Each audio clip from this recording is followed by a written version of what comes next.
Namaste students, welcome to Level Up Academy. This is Rajni Arora. How are you all? I hope you all are fine. तो आज हम क्या करने वाले हैं? क्लास 8 का चैप्टर 6, चैप्टर का नाम है weavers, iron smelters and factory owners. तो वो इसके कुछ क्वेश्चन आंसर्स देखने वाले हैं। ये कुछ कीवर्ड्स मैंने लिखे हैं, ये सब आपके क्वेश्चन आंसर्स में क्लियर हो जाएंगे। ठीक है, चलिए देखते हैं क्वेश्चन आंसर्स। एक्सरसाइज स्टार्ट करते हैं इसकी। फर्स्ट क्वेश्चन है, what kind of cloth had a large market in Europe. मतलब उस टाइम पर जब हमारा जो इंडस्ट्रियलाइजेशन था इंडिया के अंदर, जब चेंज हो रहा था, यूरोप में भी डेवलप हो रहा था, तो किस तरह की कॉटन जो है वहाँ पर, what kind of cotton had a large market, किस टाइप के कॉटन जो है काफ़ी लार्ज मार्केट थी जो हमारे इंडिया से गए थे। ठीक है, cotton and silk had a large market in Europe. Different varieties of Indian textile की काफ़ी सारी वेराइटीज़ थी जो यूरोप में थी, जैसे कि चिंट्स, काजेज जिसे हम खासा भी बोलते हैं, और बैंडना। ठीक है, ये जो सब वर्ड्स है ना, चेन्स, काजेज एंड जो बैंडना है, ये सब हमारे इंडियन वर्ड से लिए गए हैं। मतलब अगर कुछ लोग क्या था, जगह मतलब जिस जगह से सामान खरीदते थे यूरोपियंस, तो इंडिया की उस जगह के नाम पर रख देते थे, कुछ कपड़ों के नाम पर ऐसा रख देते थे। ठीक है, तो वो सभी अभी हम क्वेश्चन आंसर्स में देखेंगे। What is jamdani? जामदानी क्या होता है? एक फाइन मसलिन है, मतलब मसलिन जिसे आप मलमल कहते हैं, मसलिन है on which decorative motifs are woven on the loom. मतलब लूम मतलब मशीन में जो बनाए जाते थे ना, वो मतलब उस पर डेकोरेटिव मोटिव्स लगाए जाते थे। ठीक है, टिपिकली ये जो होते हैं कैसे कैसे मोटिव्स होते थे, ये ग्रे और वाइट कलर की, often a mixture of cotton and gold thread use किया जाता था इसमें कॉटन के ऊपर। ठीक है, तो that is jamdani. Next question देख लेते हैं ज़रा। What is बैंडना? बैंडना क्या है? Bandana is a brightly coloured and printed scarf for neck and head. अब जो ये बैंडना है, ये कपड़ा किसके लिए यूज़ किया जाता था? ये नेक पे और हेड के स्कार्फ के लिए लड़कियां यूज़ करती थी, गर्ल्स यूज़ करती थी। मीन्स इवन ये यूरोप में इतना ज़्यादा फेमस था कि वहाँ की जो क्वींस थी या फिर वहाँ की जो रिच पीपल थे, वो भी इस कपड़े को बहुत ज़्यादा डालते थे। ठीक है, ये इंडियन कपड़ा था। This word was derived from the word बांधना। मतलब वर्ड था बांधना। यहाँ पर इस कपड़े का नाम इंडिया में क्या था? बांधना। लेकिन यूरोप में जाकर इस कपड़े का नाम क्या बोला जाने लगा? बैंडना। ठीक है, it refer to a variety of brightly coloured cloth. Brightly colour cloth था, अभी मैंने बता दिया आपको। Produce through a method of tie and dye. मतलब कि बांधना भी क्यों कहा जाता था इसको? इंडिया में भी बांधना क्यों कहा जाता था? इसको इसलिए बांधना कहा जाता था क्योंकि ये टाई एंड डाई के मेथड से बनता था। मतलब टाई करके इसे बांध कर इसे डाई किया जाता था। ठीक है, तो ये टाई एंड डाई के मेथड से इसको वो किया जाता था, कलर किया जाता था। ठीक है, हु आर अगारियस? अगारियस कौन थे? अब अगारियस जो थे वो एक इंडियन कम्युनिटी थी आयरन स्मेल्टर की। हुआ क्या था एक्चुअली, जब हमारे यहाँ पर इंडियन जो स्टील आयरन और स्टील इंडस्ट्री इंडिया के अंदर डिक्लाइन होनी स्टार्ट हो गई थी, तो कुछ लोगों ने उसे आयरन को सर्च करना स्टार्ट कर दिया था। तो वो लोग जो हैं मतलब काफ़ी सर्च किया, लेकिन उन्हें नहीं मिला आयरन। लेकिन एक दिन उन्हें क्या होता है कि एक गाँव में कुछ लोग मिलते हैं, कुछ मैन और वुमेन मिलते हैं, जो कि अपनी बास्केट्स के अंदर आयरन और लेकर जा रहे होते हैं। ठीक है, तो वो पर्सन्स कौन थे? वो थे अगारियस। ठीक है, अगारियस ऐसी इंडियन कम्युनिटी है आयरन स्मेल्टर्स की। ठीक है, फिलिंग द ब्लैंक्स दिए हुए हैं बुक में, एक बार देख लेते हैं जरा। The word chintz comes from the word. अब चींट मैंने बोला था ना, चींट्स जो है ये एक इंडियन वर्ड से आया, तो वो वर्ड पूछ रहे हैं आपसे, वो वर्ड है छींट। मतलब इंडिया में इसको छींट बोला जाता था और यूरोप में इसे क्या बोला जाता? चींट्स बोला जाता था। ठीक है, टीपू सुल्तान की जो तलवार थी वो मेड ऑफ डैश स्टील। के स्टील से बनी हुई थी? Very easy question, would say बनी हुई थी। ठीक है, इसकी प्रोसेस हम डिस्कस कर चुके हैं।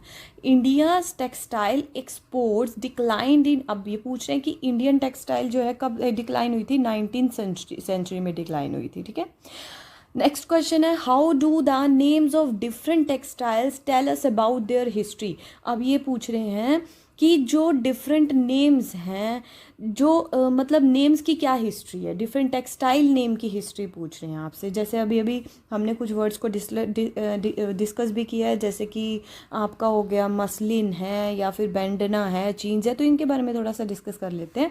फर्स्ट है muslin.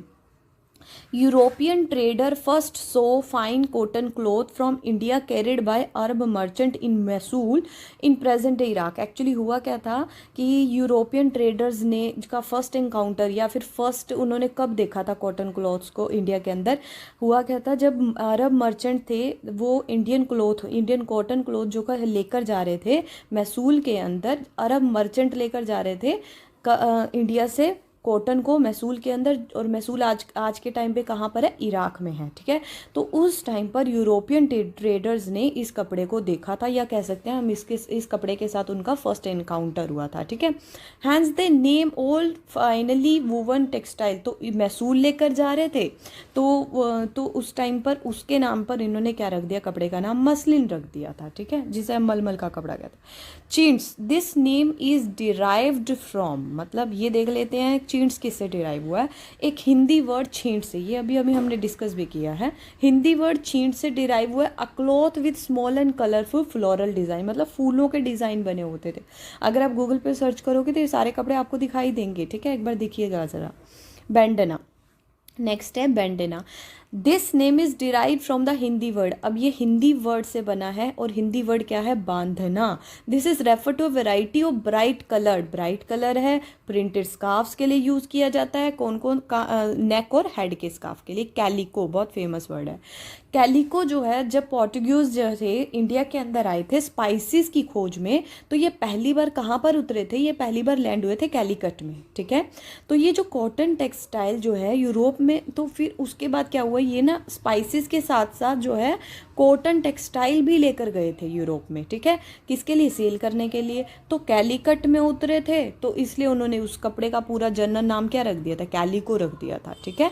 Why did the wool and silk producers in England protest against the import of Indian textile in the early 18th century?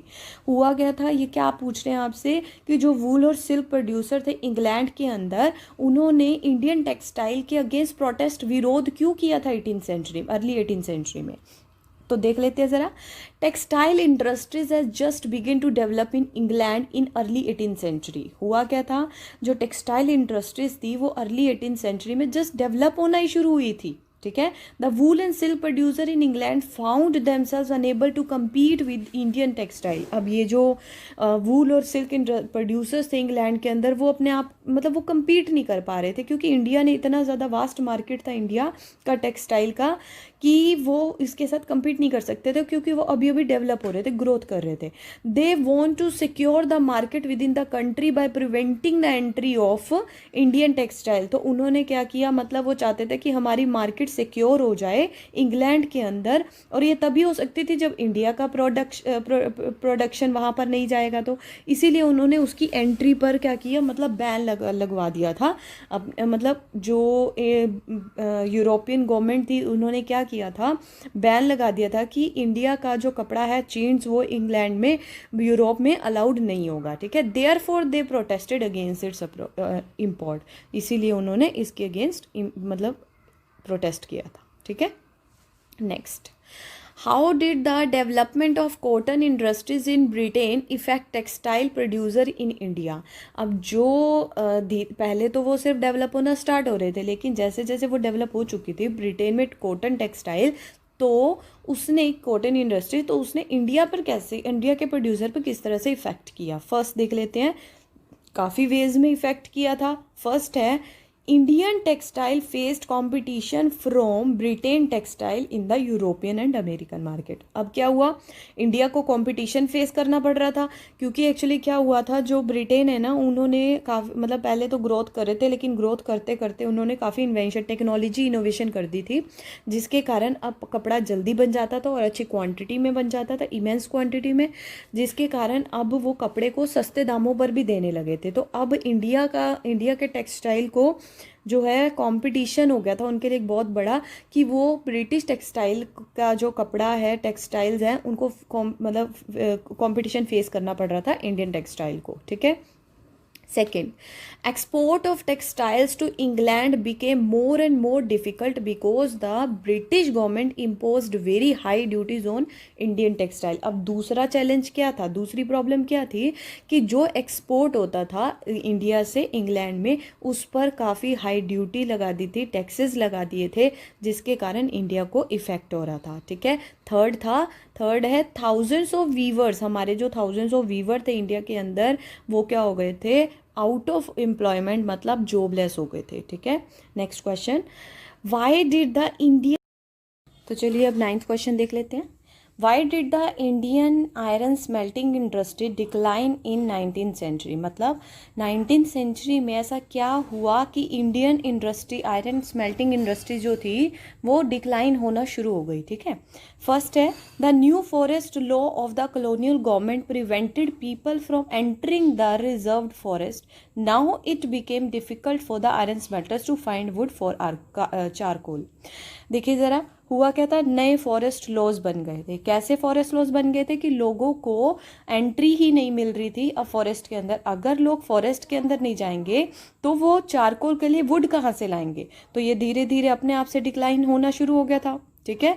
Next देखिए, नेक्स्ट रीजन क्या था, in some areas the government did grant access to the forest but the iron smelter had to pay a very high tax to the forest department for every furnace they used. क्या हो रहा था कि कुछ areas में लोग, जैसे लोगों ने प्रोटेस्ट किया, मूवमेंट किया कि हमें फॉरेस्ट में एंट्री मिले, लेकिन मतलब अलाउड नहीं था. तो कुछ टाइम के बाद गवर्नमेंट ने क्या किया, उनको अलाउड कर दिया, लेकिन अलाउड तब किया कि अगर वो जाएंगे तो उनको हाई टैक्सेस जो है वो पे करने पड़ेंगे फॉरेस्ट डिपार्टमेंट को. ठीक है. तो ये भी, अब लोगों के पास इतना पैसा नहीं होता था कि वो वहाँ पर पे कर सके. ठीक है. Next is, by the late 19th century iron and steel were being imported from Britain. तो 19th सेंचुरी के लेट तक जो आयरन और स्टील है वो इम्पोर्ट किया जाने लगा था ब्रिटेन से. सो ये रीजंस थे, जो आयरन और स्मेल्टिंग इंडस्ट्री है इंडिया के अंदर वो धीरे धीरे क्या हो गई थी, डिक्लाइन हो गई थी. ठीक है. 10th question, what problems did the Indian textile industry face in the early years of its development. कि कौन सी प्रॉब्लम्स थी जो इंडियन टेक्सटाइल इंडस्ट्री को फेस करनी पड़ी जब वो दोबारा से डेवलप हो रही थी. फर्स्ट है, Indian textile industry found it difficult to compete. वही वाली चीज़ है कि ब्रिटेन का सामान काफ़ी ज़्यादा चीप हो गया था, तो वो जो इंडियन मार्केट के अंदर आ गया था, इंडियन लोग उसे डालने लगे थे ब्रिटेन के सामान को, तो इंडियन टेक्सटाइल के लिए बहुत डिफ़िकल्ट हो गया था उनके साथ कम्पीट करना. सेकेंड, हाई एक्सपोर्ट प्राइजेज, मतलब हाई टैक्सेस लग रहे थे उनके ऊपर एक्सपोर्ट पर. ठीक है. इसलिए डिफ़िकल्ट हो गया था. Government wanted to increase the import of English textile in India which is facilitated by zero import duty on English. मतलब कि जो बाहर का सामान था वो यहाँ आने लगा था. ठीक है. Next question, what help TISCO expand steel production during the first world war. मतलब क्या हेल्प मिली थी टिस्को को जिसके कारण जो हमारा स्टील इंडस्ट्री प्रोडक्शन था वो दोबारा से जो है प्रोड्यूस होने लगा था. First is during the first world war के दौरान क्या हुआ था, British steel industries were producing steel for fulfilling the needs of Europe. मतलब ब्रिटिश स्टील इंडस्ट्रीज थी वो तो यूरोप की नीड को कंप्लीट करने के लिए स्टील प्रोड्यूस कर रही थी. ड्यू टू दिस, इसके कारण क्या हुआ, the import of British steel declined in India. इसके कारण, क्योंकि वो सारा स्टील का यूज़ हो रहा था, उनकी फुलफिलमेंट, नीड की फुलफिलमेंट में यूज़ हो रहा था, तो यहाँ पर वो जो है इम्पोर्ट जो है वो डिक्लाइन हो गया था, कम हो गया था. ठीक है. Second, Indian market turned to TISCO for rail work to supply iron steel. अब जो इंडियन रेल सप्लाई होती थी स्टील की वो अब टिस्को से लेने लगे थे, टिस्को जो है उसमें हेल्प करने लगा था. तीसरा point, at the same time TISCO also built shells and carriage wheels for fulfilling the war needs of Britain. मतलब कि ब्रिटेन की जो व्हीकल्स वगैरह, व्हील्स वगैरह बनाने के लिए भी वार नीड्स को कंप्लीट कौन कर रहा था, टिस्को कर रहा था. By 1919, the colonial government was purchasing about 90% of the steel manufactured by TISCO. मतलब जो 1990 तक जो colonial government थी वो परचेज कर रही थी 90% स्टील, जो कि हमारी इंडियन कंपनी टिस्को जो है वो बना रही थी. ठीक है, कुछ एक्स्ट्रा क्वेश्चन है. फर्स्ट क्वेश्चन है dash cloth had a large market in Europe. कौन से क्लॉथ जिसकी बहुत बड़ी मार्केट थी? जीन्स. ठीक है, next question. Women and men who carried basket loads of iron ore in their heads were cold. In their heads were cold. मतलब क्या हो रहा था एक्चुअली, मतलब जब हमारी जो आयरन स्टील इंडस्ट्री डिक्लाइन हो चुकी थी इंडिया में, उसके बाद जो कुछ पर्सन्स थे उन्होंने दोबारा से इंडियन स्टील और आयरन इंडस्ट्री को सेटअप करने की कोशिश की, उसे इसके डिपॉजिट्स ढूंढने की कोशिश की, तो उनको नहीं मिले. लेकिन एक दिन क्या हुआ, जो कुछ मैन और वुमेन का ग्रुप था वो अपनी बास्केट्स के अंदर आयरन और लेकर जा रहे थे. तो वो कौन से लोग थे? वो थे अगारियर्स. ठीक है. in which century did the India's textile industry decline? ये तो हम बहुत बार डिस्कस कर चुके हैं इसी के अंदर. 19th century. Tipu Sultan sword was made of. किससे बनी हुई थी? वुड से. Michael Faraday spent 4 years in study. Michael Faraday ने जो 4 years स्पेंड किए थे स्टडी के लिए, वो किसकी स्टडी की थी? Properties of Indian woods. Okay, so this was all about today. Thank you so much. Keep watching the videos. Thank you.